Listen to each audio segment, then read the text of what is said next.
Good morning, good afternoon, good evening, wherever in the world you might be joining us from. Welcome to Wise at Work Virtual Communities. My name is Parneet Pal. I am the Chief Science Officer at Wisdom Labs, and I'm absolutely delighted to see people joining from all over the world for this session with Laurie Schwanbeck on the power of acceptance in the face of grief and loss. If you've been joining these weekly sessions with us, we are so happy to see you again. But if you're new to Wisdom Labs, we are a San Francisco-based company solving for stress, burnout, and loneliness in the workplace using the science of mindfulness, resilience, and compassion. And in our work, we build communities of practice just like this in organizations globally. And when COVID happened, we wanted to extend the ability to create a community of practice like this and open it up to everyone so that we can together better navigate these trying times with a little more resilience. And we're really fortunate to have access to an amazing cohort of teachers and experts who are generously donating their time to help us learn, practice, and connect in these 30-minute sessions that happen every Wednesday that we hope to do at least till the end of June. So we hope that if this is your first time, you will have a really good, beneficial session and that you will join us again. Today, I'm extremely happy and grateful to welcome our teacher, Laurie Schwanbeck. Laurie is a psychotherapist. She's the founder of Mindfulness Therapy Associates, which is a practice based in San Francisco that brings evidence-based mental health treatment to her patients. She's also a world-renowned mindfulness teacher, and she consults with organizations such as LinkedIn, Disney, and even the Kingdom of Bhutan. And we are very happy to have her as a senior faculty member at Wisdom Labs as well. Now, if you've ever had the pleasure of being taught by Laurie, you will agree with me that she has this unique gift of combining her brilliance with compassion. So I cannot wait for this session today. Laurie, welcome. Thank you so much for being with us today, and it's over to you. Thank you. Thank you, Parneet, and welcome to everyone. Being, of course, sheltering in place and seeing the people and where you're calling in from is really touching. So it's really delightful to be connected in this way. And we'll be exploring acceptance in our time together today. And part of acceptance is to be aware. We can't be aware we can't accept unless we are aware. So let's first become aware with how we are arriving today. So wherever you are, I'd like you just to take a pause. And if you'd like to lower your gaze, close your eyes, but just turn attention inside. Let's just check out, how are you arriving? How is the body? So let's just see what's here in the body and maybe having one word for how the body is.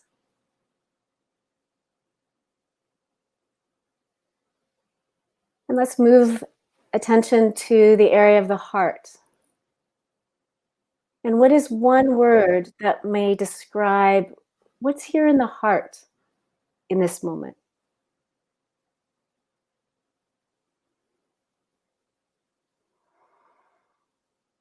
And now let's turn attention and just check out, how is the mind? What is one word you would use to describe how your mind is right now?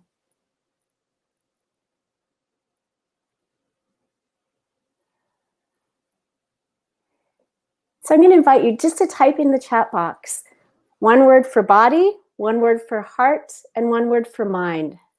What are you aware of in this moment?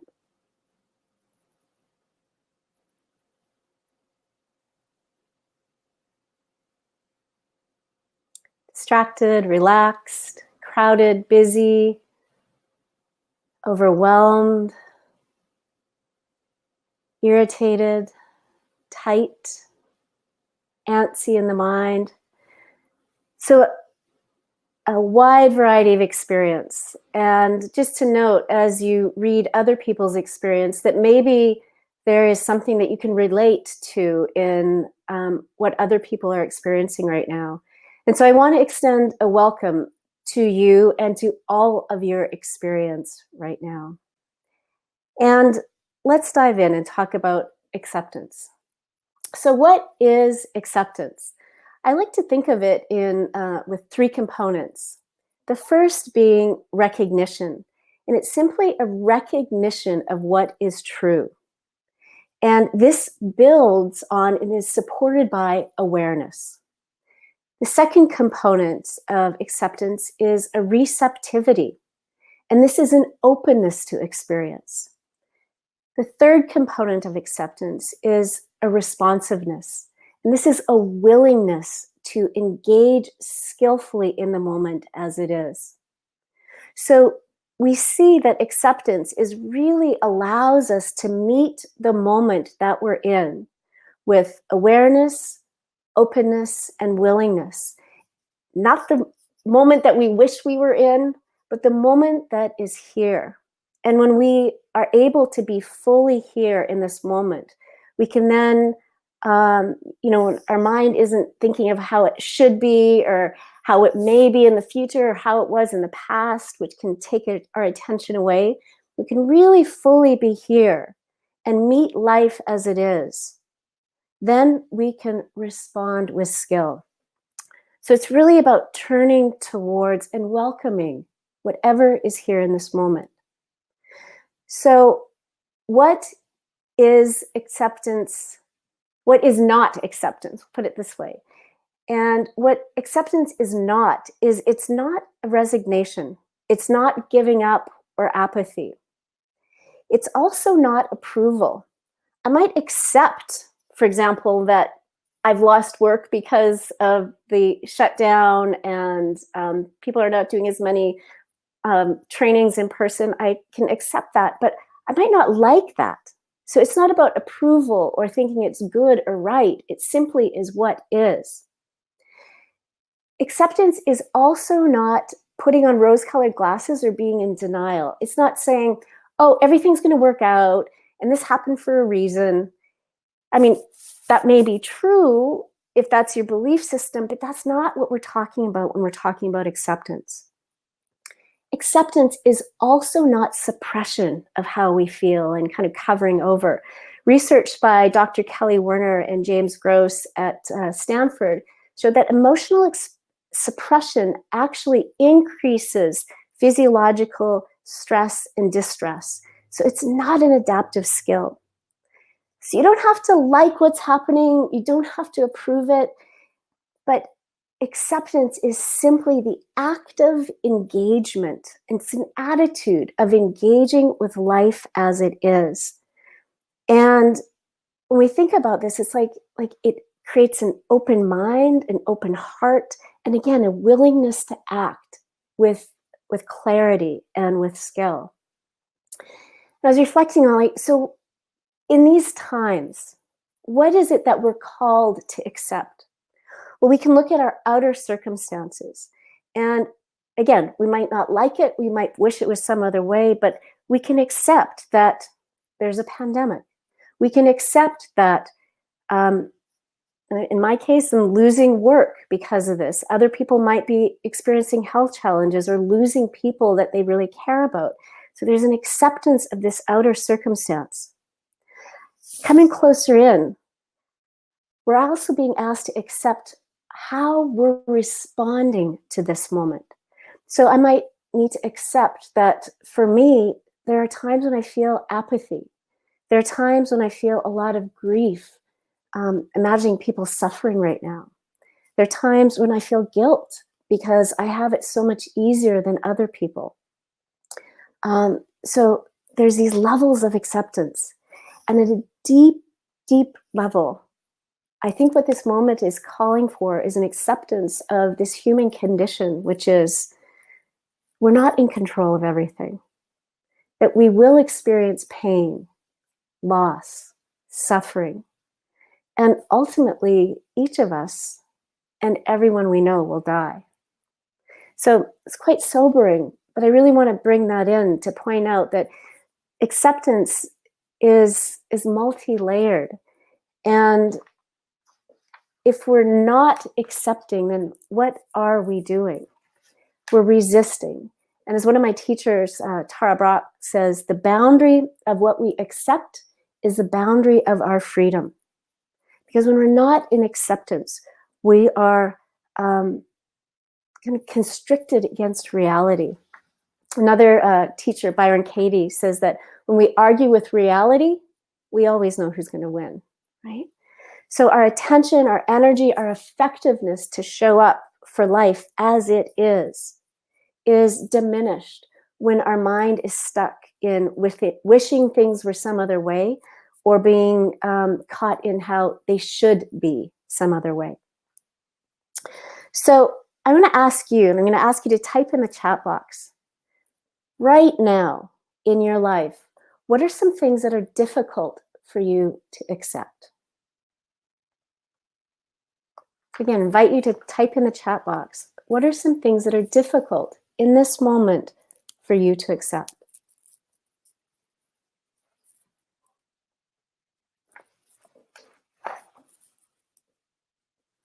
Loss of work, death of your mother,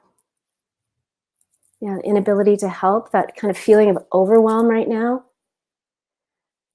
A lot of loss that I had to, my cat died, cancer, pain, not working. Fear of the unknown, not seeing people, not seeing my son, being stuck inside, a loss of control, not seeing family. I can really relate to that. The uncertainty of when this is going to end. The current political administration. Boredom, fear of the unknown, financial worries. So again, I'm noticing as I'm taking this in, just the enormity of this moment, right? And as you read these over, notice how it is to see your fellow humans speaking to things that are difficult, and maybe recognizing in them some of the experiences that you are also finding challenging in your life. And I just want to take a breath with that. There's a lot that we're feeling right now. And you might notice as you're reading this that you may not be feeling some of these things, and that might create a reaction. It might be that this is actually a pleasant time for you in some ways because you're slowed down. So there might be guilt that comes up. There might be a recognition that, oh, somebody's pointing to something that's challenging right now that has been easier for me at different times. Recognizing that acceptance is an attitude. It's not a final state. So you might at different times be more or less accepting of the shelter in place or your own hurting heart. So just be aware that whatever is here from that perspective of welcome, acceptance is welcomed. Again, I haven't been able to read everything, but I'm catching glimpses.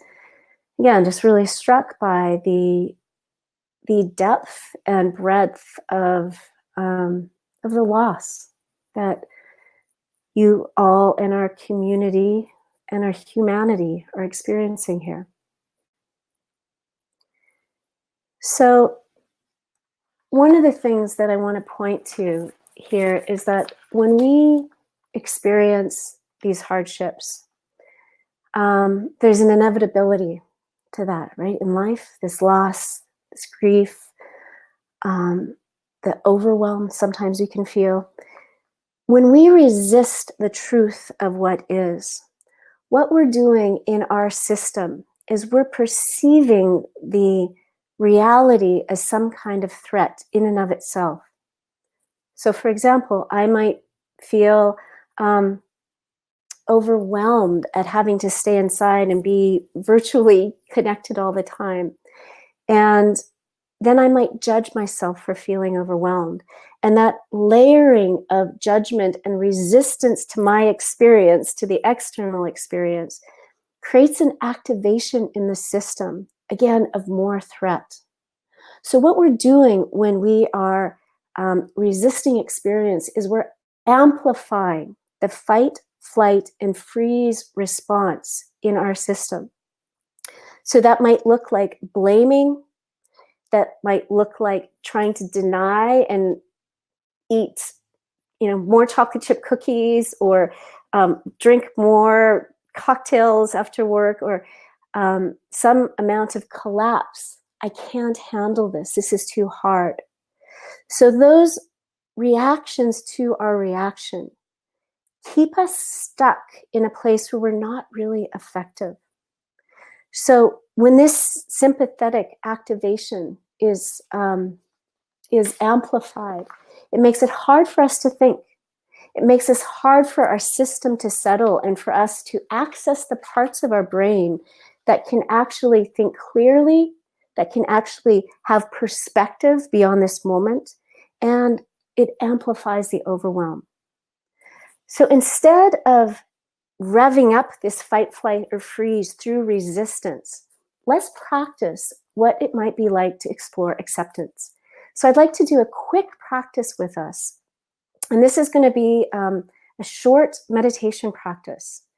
So what I'm going to ask you to do is to just drop in again to your body, feel the breath,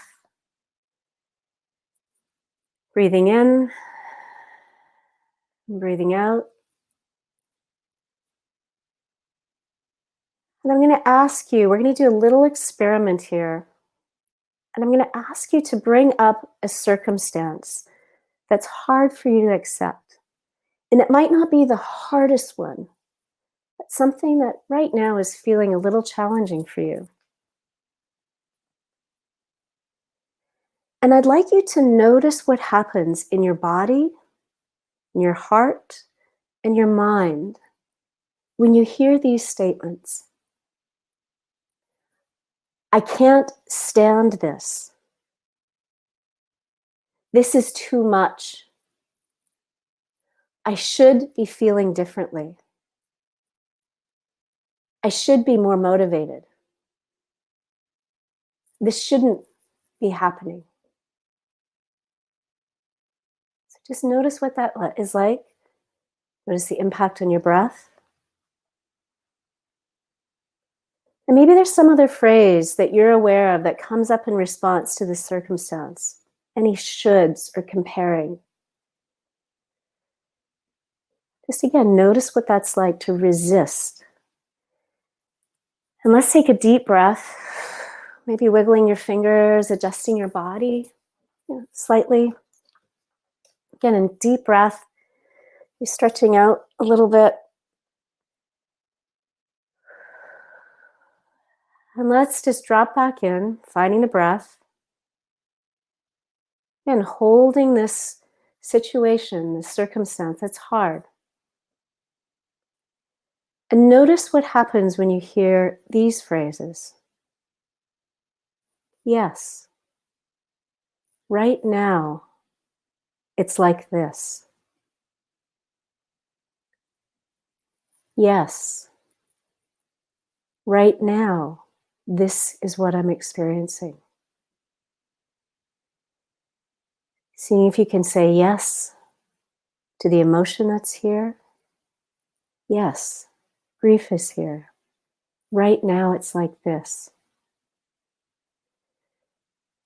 Yes, overwhelm is here. Right now, it's like this. Just noticing again what happens in your breath, in your body, and just repeating those phrases just a couple of more times. Yes, right now, it's like this.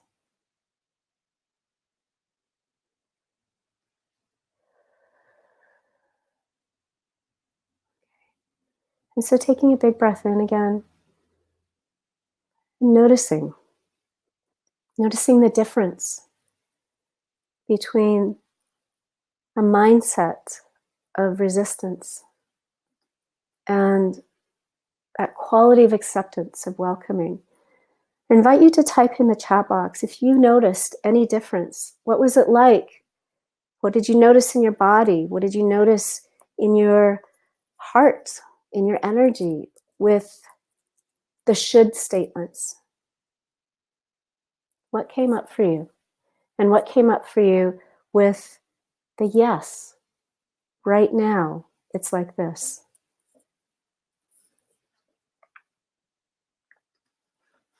And I invite you to type in the chat box. Okay, with yes, there's a sense of expansiveness, spaciousness, that shifting, and a calmness. Right? Compassion for myself, yeah. Drop in the shoulders, calmness, yeah. Grace, beautiful, exhaling. Acknowledgement, okay. Tearful with the shoulds, yeah. Calmer with acceptance, okay. So, and this is a brief practice, but just I'm hoping to point to when we are in resistance, our whole system participates in it. Our mind gets tighter, we might get stuck in rumination, our heart feels heavier, our whole body constricts. Usually with resignation, we might feel a collapse. With resistance, there's a tension. And then with acceptance, there's an openness. It's not about changing the circumstance. It's about meeting what is with an openness, a willingness, and an awareness. So how does this lead to action? Well, when we're able to meet reality with what is, we're then able to respond instead of reacting. And responding could be, okay, I'm aware that there's a tenderness here. What do I need? Maybe it's not to think that I should have the same levels of productivity that I did a month ago. Maybe actually what I need is to look outside and to take in a beautiful sight in nature. Maybe the responsiveness I need when I feel overwhelmed is to reach out and connect with someone. Maybe what I need is actually to focus on a project that I've been avoiding, because avoidance is very much in the realm of not accepting. So this question of this orientation and attitude of yes, right now it's like this, allows this next question to arrive is, what is this moment asking of me? And I want to leave these two practices with you of these take-home practices of when you feel like you're caught in resistance, collapsing, overwhelm, the very simple practice of yes, right now, it's like this. And that will help you from the overwhelm of how am I going to figure out my finances? What's going to happen after COVID? What's going to happen with my health? Like right now, it's like this. So we narrow the aperture of our attention to what is actionable in the present moment. And then the second question, what is this moment asking of me? Right now, it's like this. What is this moment asking of me? So here we combine this recognition, this allowing, and this responsiveness. And I want to close with a quote here by Otto Scharmer, who is at MIT and is a management consultant and professor. He says, in times of distress, in any moment really, we have a choice in how you respond to any situation. You can respond by turning away or turning toward. Turning away means closing your mind, your heart, and your will to act. In other words, acting from ignorance, hate, and fear. Turning toward means opening your mind, heart, and will, acting from curiosity, compassion, and courage. These are the choices we face in any moment. Do we turn away and close down, or do we turn toward and open up, activating the deeper levels of our humanity? This is the power of acceptance. Right now, it's like this. And what is this moment asking of me? All right, taking a breath, got just a few minutes left, and I'm just going to do a quick glance here. I'm actually going to ask Parneet, if you've been tracking the chat box, is there any question or any comment that jumps out that you'd like me to respond to? First of all, thank you, Laurie. That was a very pivotal practice for me, because I really had a visceral sense of shifting from that state of fight or flight to a very soothing and more expansive experience. Mm-hmm. And what I was reading in the chat box was really, I think what stood out for me was this thread of shifting from hopelessness to, yes, there's something that I can do here. There's feeling empowered. And also I'm reading a lot of curiosity and compassion. And is there, in addition to these two practices, is there something else that we can do when we find that we're really stuck in that spiral of rumination? You know, we're trying really hard, and what if we come up against this resistance to wanting to accept, if that makes sense? It's such a good question. And it's the same. It's like, yes, right now it's like this. It's hard for me to accept. And this is where willingness comes in. Like, maybe the thing is, like, I'm willing to accept at some point. Right now, it's actually hard for me to accept. We are all going to go through moments where it's like, yeah, I'm really in my state of resistance. I'm stuck in a victim place. And can I meet that with, yes, it's like this right now. Right now, I'm resisting. So the answer is always the same. It's to meet ourselves with openness, with curiosity, kindness, and acceptance. Thank you, Laurie. And we've gotten a couple of requests for you to read out the quote again, if you wouldn't mind. The Otto Scharmer one? Yes. It's long. I'll go quickly. So he says, you actually have a choice in how you respond to any situation. You can respond by turning away, denial, resistance, avoidance, or turning toward. Turning away means closing your mind, your heart, and your will to act. In other words, acting from ignorance, hate, and fear. Turning toward means opening your mind, heart, and will, acting from curiosity, compassion, and courage. These are the choices we face in any moment. Do we turn away and close down, or do we turn toward and open up, activating the deeper levels of our humanity? And I added, this is the power of acceptance.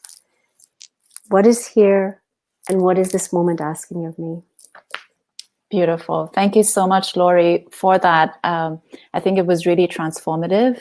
And Laurie, if people want to find you, what's the best place for them to do that? You can check out my website, laurieschwanbeck.com, LORISCHWANBECK.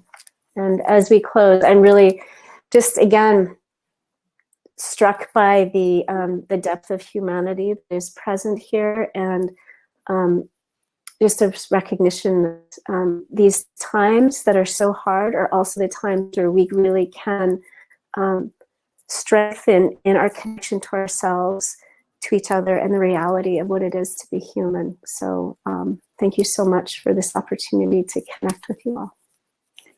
Thank you so much, Laurie. Thank you to everybody who joined us today. It's really heartening to see all of your comments and your participation. It means a lot to us. And I do want to remind all of you that through your participation in these communities, you have 90 days of free access, no catch attached to the Wise at Work app. And luckily for us, we have 2 of Laurie's amazing series on the app as well, associated with compassion as well as grief and loss. So I would really encourage you to check those out on the app as well. If you'd like to connect with us, do send us an email at info@wisdomlabs.com. But other than that, I just want to say a really heartfelt thank you again so much to Laurie for this beautiful session and spending this time with us. And to each one of you, we hope you will join us again next week for Wise at Work Virtual Communities. Thank you, and have a wonderful rest of your day.